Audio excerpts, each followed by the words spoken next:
We are a New York-based money manager who specializes in value investing, wherever that may be in the world. I have been with Pzena for the last 15 years, and currently I'm one of the co-portfolio managers for our global strategies. Our investment style is classic value. So we're trying to buy good businesses when they're on sale. So really the only time you get to buy them is when something has gone wrong in the business that's obvious to everyone, be it micro-driven events or macro-driven events or self-inflicted wounds, as we would say, so management execution mistakes. So earnings have come down for the company, along with it the share price. And our goal is to figure out whether the company has a way of restoring earnings over time. And if we're paying a very low multiple for that long-term out, 5 years out, earnings power, we think that may be a very good potential investment opportunity.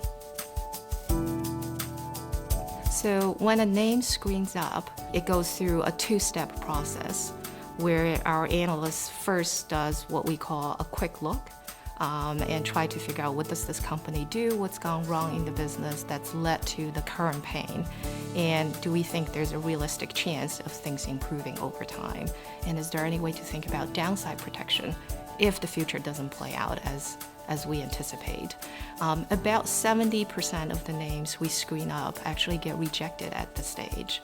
Then if a name makes it through the initial research phase, it goes into what we call a deep dive. That can take anywhere from 3 to 4 weeks up to 3 to 4 months. We're really trying to take the view of a business owner for the next 5 years, as opposed to a trader of the stock for the next couple of quarters.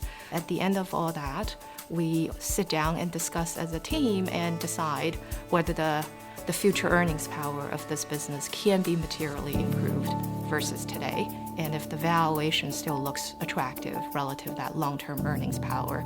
And if we decide that's the case, we can consider adding the stock to the portfolio, and we'll decide the sizing of that based on the combination of how cheap is the stock, what's the risk in terms of range of outcomes for the business over the long run, and what diversification benefit does that provide to the portfolio. So one of the new additions to the portfolio over the last 12 months was General Electric. The current issue at GE is very obvious to everyone. The company's losing money in their power business, and they have a troubled long-term care insurance book of business that they've been taking restructuring charges for.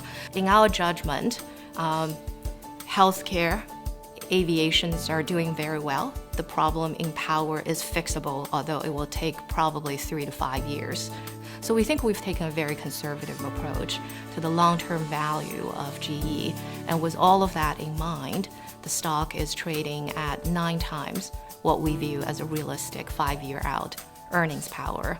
And it could potentially be much higher than that if management delivers on everything that they're targeting.